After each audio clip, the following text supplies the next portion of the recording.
Well, hello and welcome to the After the Sermon podcast, where every week we get together and we get to talk more in depth on the sermon that we talked about and discuss it as much as we can. And I'm Joe, and I'm joined by Tami Great to be here. And Pastor Thad, and we are in part 2 of Rise, Rebuild, and Restore. And last week it was all about risk and Esther, and this week we're diving into Nehemiah. Nehemiah? I like that combination there somehow. That sounds good to me. I haven't read that book. Isn't that apocryphal text? Nehemiah. It's those extra books of the Bible. It's a sister of Nehemiah, Nehemiah. It's a little known fact that he had a sister in Nehemiah. They were twins. Awesome. So yeah, absolutely. Last week we talked about the idea that, in order for us to get this series with Nehemiah to rise, rebuild, restore, someone must risk. Someone must have faith. There's got to be a risk involved there. And really what we did is we wanted to paint a background picture of what's happening in Nehemiah, because once you get to Nehemiah chapter 2, which is what we're also going to cover, chapters 1 and 2 here in the text, you need to see the risk that was taken, right? And then perhaps even the queen that was mentioned there in chapter 2 was Esther, perhaps, and just because she's the embodiment of risk. She's the embodiment of, in my opinion, trusting God and laying it all on the line. And so, what a figurehead to be able to look at Esther. Perhaps Nehemiah was looking right at her when he was going through this, and so when he was kind of taking his own risk. And so it's just so powerful. And then as we come into this week, we're talking about the idea in order to be able to rebuild and restore, which we're going to be looking at as well in Nehemiah, a people must rise up. People must rise up and do something unique and special. And so one of the things that we're going to talk about in this as we're getting into Nehemiah chapter 1 and 2 is this recipe for rising up, right? What are the ingredients that needs to happen to encourage people to risk, to rise up so that they can rebuild and restore themselves? And so a couple things, and I guess I should also mention something that we're going to try new today a little bit in order to help small group leaders and even prepare you going into small group for discussion is we're going to kind of walk through the sermon, but then maybe pick out a couple questions that would be in your small groups and or maybe just some questions that we might have of it and kind of walk through those too. So let us know. Contact David. Let us know if this is helpful. So anyways, recipe for rising. Some things that we're going to see here. One, you got to know there's a need there. Yeah, absolutely. Right? If you're going to rise up to meet a need, to do something, you gotta know there's a need. And you can't meet a need that's already being met by something else. Yeah. And so you think that sounds silly, but I mean, take it to the business world. People are looking for niches to get involved in, right? That's another way of saying there's a need there, there's a want there, there's something's going on. So you need to be able to see need, and we'll find out in this story that there was certainly a need there. Uniquely Christian, praying over the need according to God's will. Oh goodness, that'll be another area where we need to sit down on. Just I think there's That's 13 powerful. chapters and 12 prayers. Yeah. So absolutely you're right. Yeah. So just and even the content of the prayer is so telling. And then the time duration, and we can jump on. We'll get to that as well. And and obviously Tami has a heart for prayer. She's one of our prayer leaders here in the church, and. I don't know. Would we consider you like the prayer leader? I don't know. I don't know if I'm the prayer. I don't know if it's I'm not the It's definitely a anything. I don't know if it's the. No, not the. But when I think of prayer, Tami is definitely someone I think of in the church that is a vocal proponent of prayer. So awesome. I think it's because I'm very aware of my lacking. I need the Lord to write an agenda. So whatever I have to do. So. Yep. So knowing of a need, praying over the need, acting in accordance to that need and opportunity. In other words, applying, and this is going to be so key, applying not just your ability or what some people call your gifts, but also your availability. Not just your ability, but your availability. There are times, because think about with Nehemiah, and we'll get there, he's a cupbearer. He had great organizational skills, different things like that, but he's not an architect. Right. He's not a mason. And what he's doing, what we're going to see is rebuilding walls. So what he did is he said, okay, I am available, and I'm going to use the gift sets that I have in this area that I'm not necessarily gifted in, and I'm going to support it and work in it and be hands-on and all of that. And so he took his organizational skills, he took his leadership, financial generating abilities, and applied it to where he could and stand in that gap and meet a need. Yeah. Because normally you'd think, okay, well, if we're going to do this, we need to get a general contractor to hire this He's out. someone right? who was lifting cups, not lifting weights. Yeah, yeah. So, yeah. It's just one of those things where this person, Nehemiah, responded in accordance to this opportunity, to the need, and applied their ability and availability. 'Cause so often in the church, we have needs, and people think only of their ability and not of their availability, or what they should be doing. That's good. I have a sign in my office that says, "Where God guides, He provides." And so it's I feel like there's something to be said about passion. If somebody's passionate about something, like somebody comes to me and says, "I'm really passionate about youth," I'd be like, get plugged into youth, even though you have no experience, because I feel like if you have passion for it, that's the first thing that you need. And then God He'll work out the details. Kind of the whole story of Nehemiah right there. Yeah, and I think if you ask Nehemiah, his passion was for the city of Jerusalem, and because it represented God and His covenant, and His promises, and His people. I think if you said, "Hey Nehemiah, don't you just love walls?" He'd probably be like, "Not really."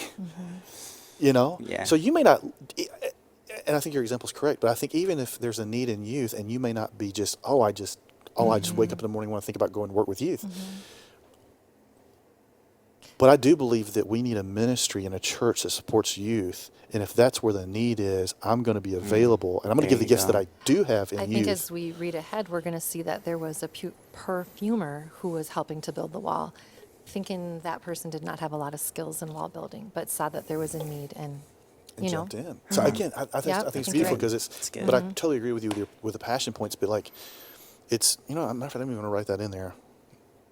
But the You're but making the the idea, sermon, Joe. but that whole There you idea of not just your ability or your gift set, but your availability to meet that need. Because again, I don't think Nehemiah was just crazy about walls, but what those walls represented and what was that bigger picture was important to him.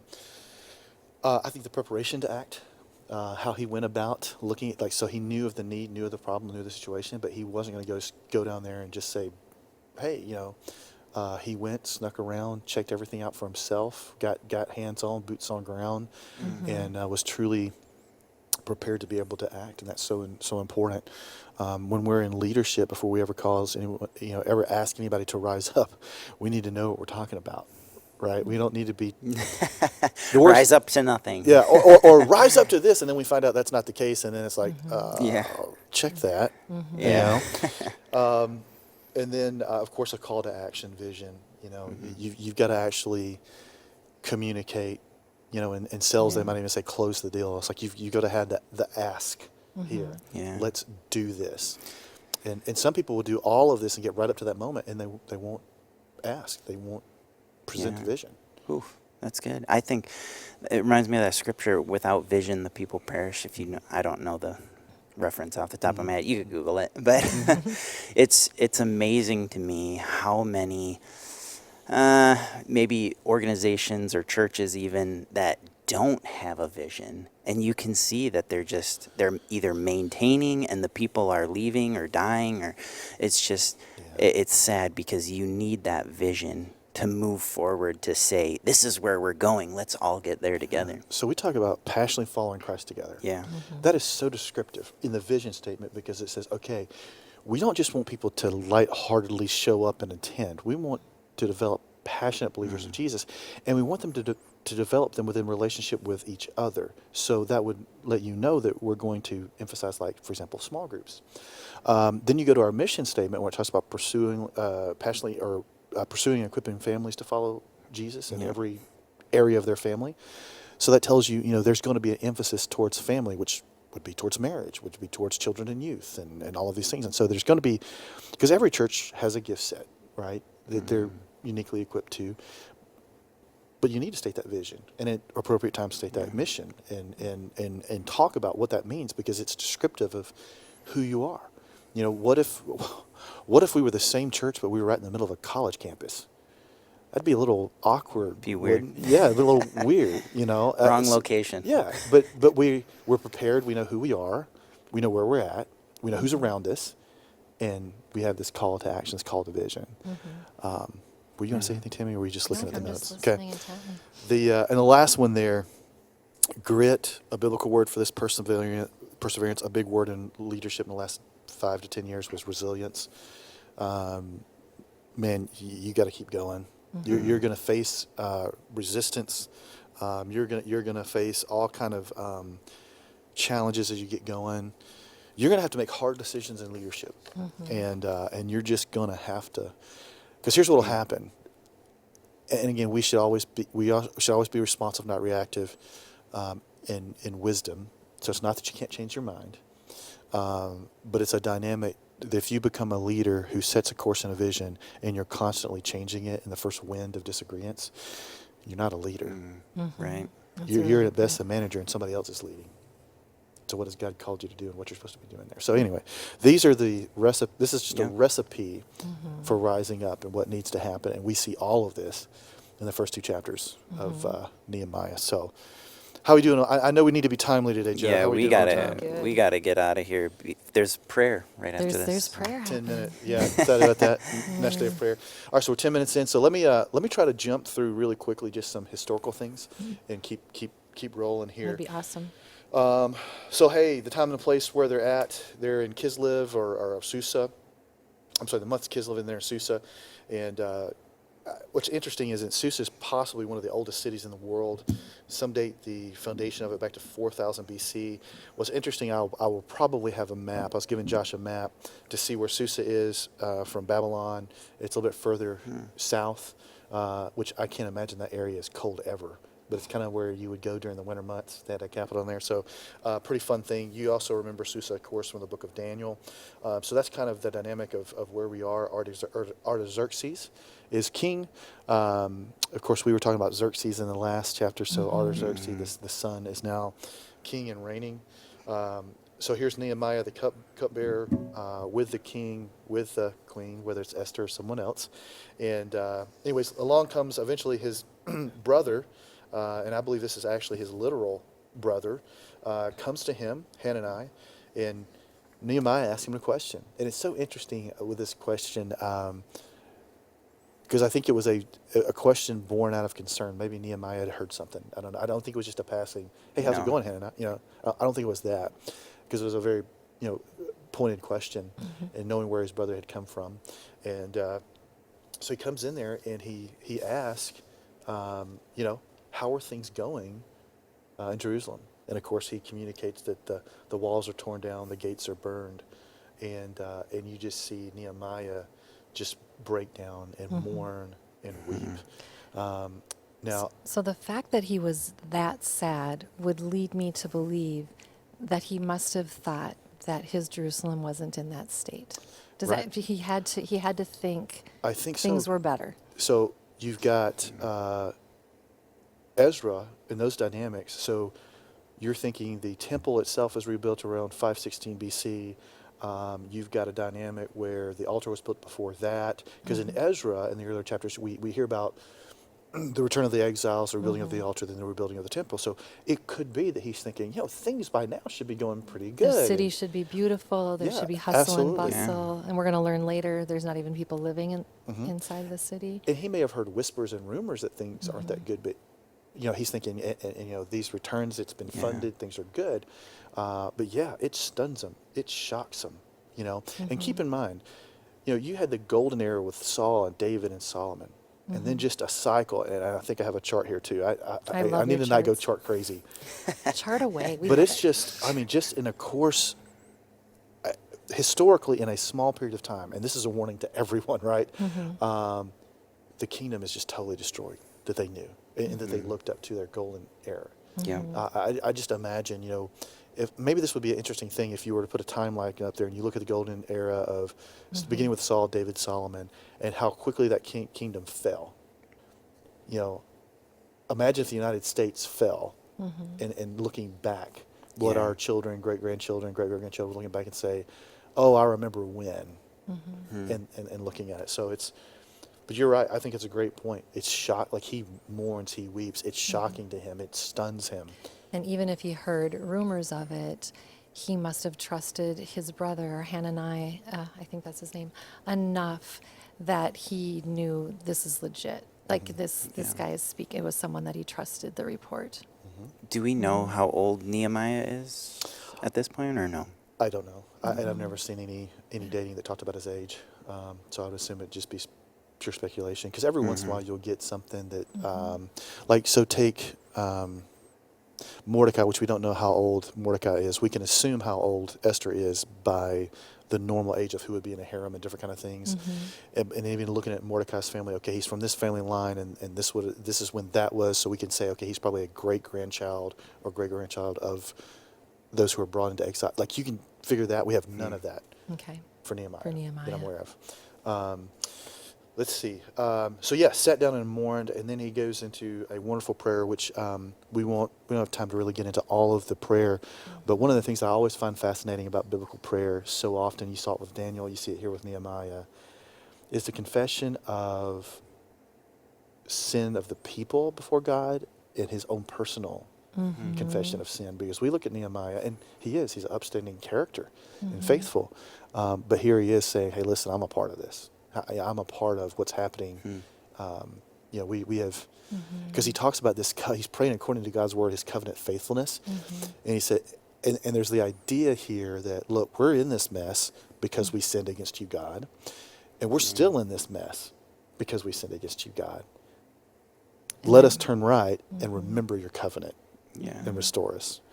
Which is a beautiful thing, because even if you go back to the garden, it's not what Adam and Eve did. They were blaming someone else. Nehemiah was willing to take ownership for what was going on. Too That's bad it not wasn't. human. That's not what we Yeah. normally do. Yeah. It's not what I do. Too bad it wasn't Nehemiah and Eve in the garden, huh? Different story. Yeah. Nehemiah and I handle that business differently. He would have helped her see her need. Oh, man. Man, and there's a great question when we talk about praying to a sovereign God, right? That maybe in the small group notes we can talk about just a minute. So I'm going to kind of skip a I little know bit we keep faster. asking you questions, Thad. I'm sorry. No, it's good. It's good. We'll, in the sermon, we'll talk a little bit about the place of a cupbearer and how important and how prestigious and influential that position is. We'll talk a little bit about the time transition that he prayed for a length of time. This wasn't something to where he just threw up a spaghetti prayer, so to speak. I mean, he really prayed for a long period of time. And then even as he came to the place where he asked the king, he had even a quick prayer right before he asked, which I think is so good for us to hear. Hey, have that moment of prayer when you're in that moment and being able to ask him. Of course, the journey is treacherous, going from where he was to Jerusalem. It's a lengthy trip. He gets there. He looks over these fallen walls. He does so secretly because no one knows what he's doing quite yet. And so he's, I'm sure they were curious, but he's sneaking around and looking at everything and really understanding where the dynamic, where the situation is, and then goes to the leaders and pitches it, causes this rise up. And then one of the things that's really going to kind of segue into David's sermon is the grit and perseverance that's needed there. But you see it already within the leadership because you have these guys, Sanballat and Tobias, that are already challenging him, that are already giving him issues and problems. And yet he stays strong and says, hey, listen, this is what's going to happen and you have no place in it. And so here we go, let's rise up. And in the ESV, I love it. And I'm assuming this is where, as we were generating this series, everyone saw this, but in the ESV it even says, and the people rose up, and Nehemiah says, rise up, and so I like that. That's a good, that's a good deal. And so yeah, we see this, all of these things occurring, right? This recipe for rising up. Nehemiah handles it beautifully. Nehemiah is a great picture of a leader, of a servant leader. In that way, and we'll see that even more as we go. So that is kind of a overview of where we've gone. And one of the things that I think Tami and some others have talked about was, would it be helpful, now that we've kind of gone through the text, rather than us stopping in the text and saying, just Going deeper in the going text. wherever we just find interest. What if we looked at the small group notes and said, okay, is there some notes in here that we could kind of come back to and refer to and actually help the small group leader and then help you be prepared to go into small group so it's not just completely fresh and new to you in the moment. can't hit every question. And so let's just kind of talk about a couple here. And again, these small group questions, there's a lot more that happens before it actually gets dwindled down. And so it could be that there might be one that we don't actually even cover. Yeah. But I think it would be that would still go along for digging deeper. So Yeah. I don't think we can mess this up. But you know what? I've said that before, and I messed it up. So we'll see. We'll see. All right. So one of the things. Let's start with this one because this could be a challenging one. We see in Nehemiah prayer, right? And continual prayer and all of this. And one of the questions I received just in this discussion in prayer and God being sovereign from last week, kind of coming into this week was, and you hear this from time to time, but you don't hear it discussed a lot, is, well, if God is sovereign, why are we praying? Good question. Right? What if he knows what he's going to do and God is sovereign, why are we praying? So, Joe, why don't you answer that question? Oh, good question. Why me? Is that one on our sheet? It is. It is. I That's a added good one. it. On digging deeper. Yeah, that's definitely a digging deeper. Yeah, go for that, pretty Joe. deep I want to hear what question. you have to say. I mean, my thought is prayer for me is a relationship with God. It's even Nehemiah, where you mentioned he did that short prayer right before he answered the king. I mean, he must have been in prayer that whole time, and then the king was like, I don't know if he ever talked to him or not, but he just went to the Lord and said, Lord, help me out here. So I think it's more relationship, getting my heart aligned with what God wants. And sovereignty is a fun thing to talk about. It's a wormhole for sure. You could get lost in there. But what do you think, Tami? Oh, man. I thought this was a good idea. Now maybe I think it's a bad idea. Now it's a bad idea.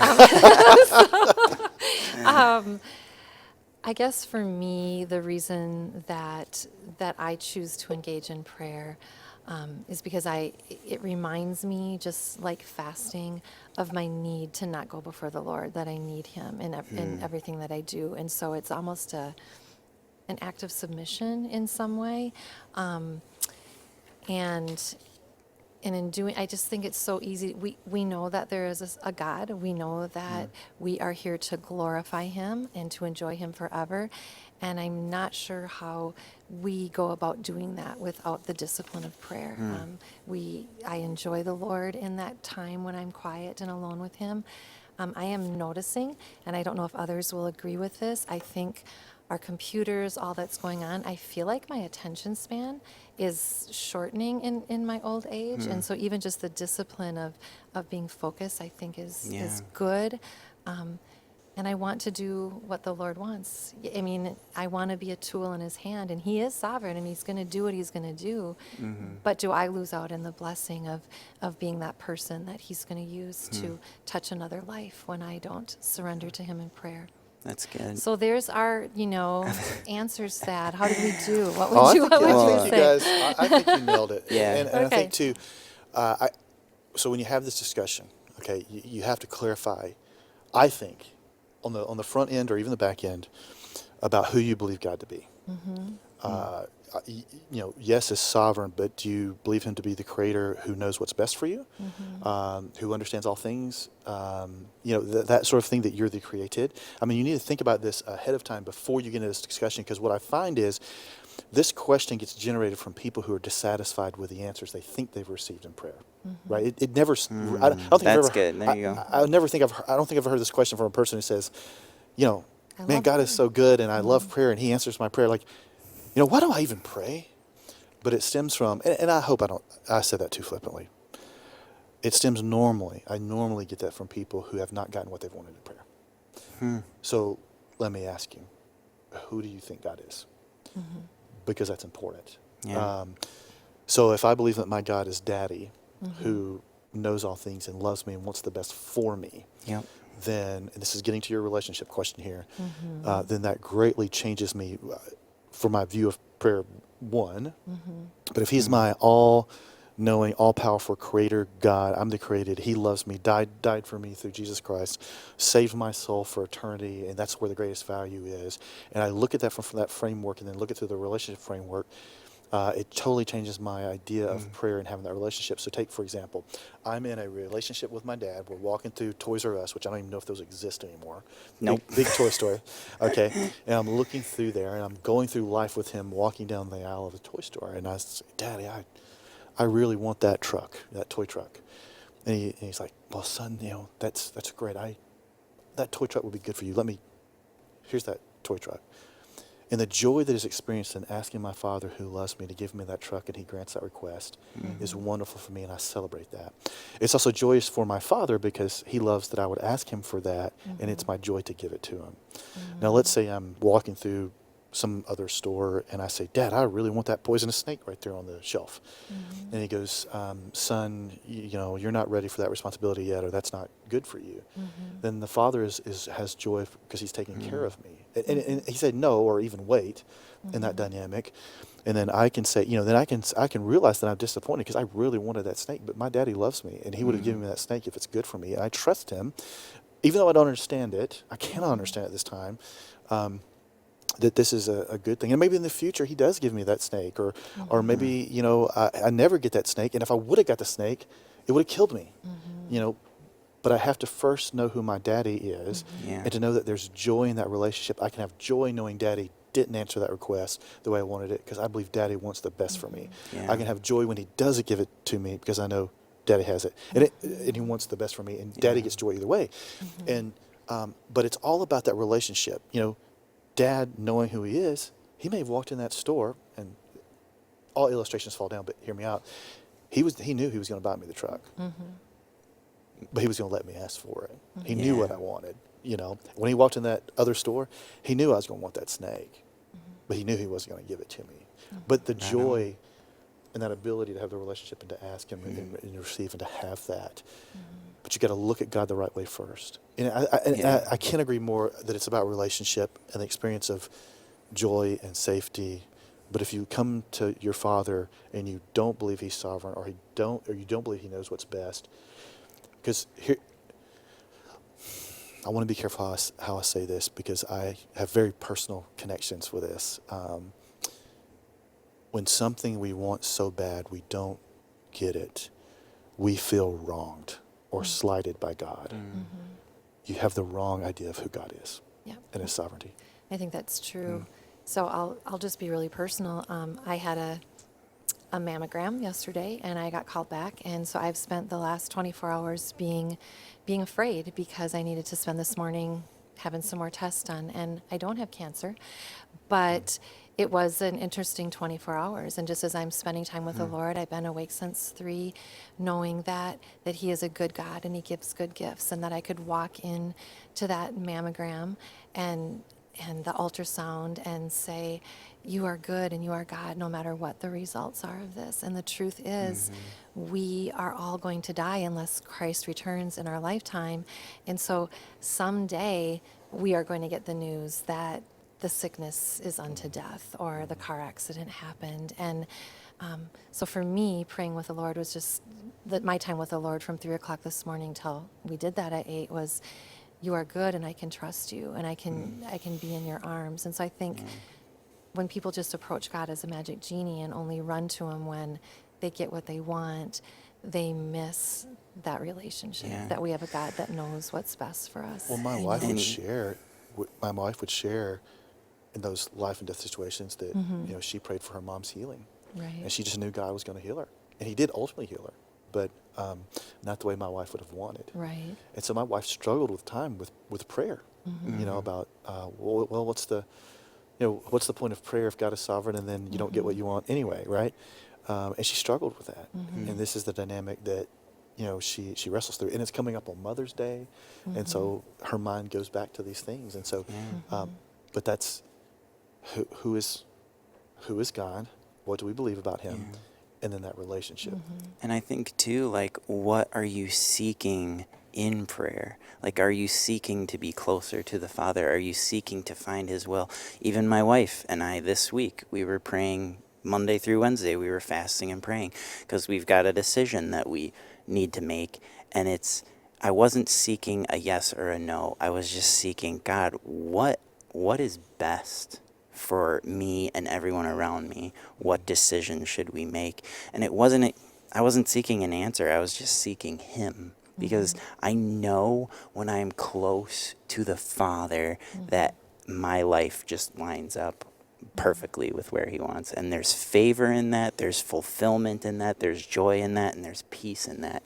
And man, are we seeking the Lord in prayer to be close to him, or are we just looking for an answer? Yeah. So to those out there listening to this, I'm going to reference this conversation. I'm going to talk about it some. I'm going to have to be careful with time during this sermon. Man, you may listen to this and just say, hey, mark it in your video and just play it for your group, because this was a great conversation. Yeah, this was good. That you can then conversate off of this little clip. I think I'm going to make a note to mention that in my listen to that, because beyond just what I give you in the sermon, you may actually use that as to play this for your people. Good gravy. We're literally out of time. We're out of time. But worth it for that question. We've got to get to prayer. Well, thank you for joining us for After the Sermon, and we will see you guys Sunday. Have a blessed week.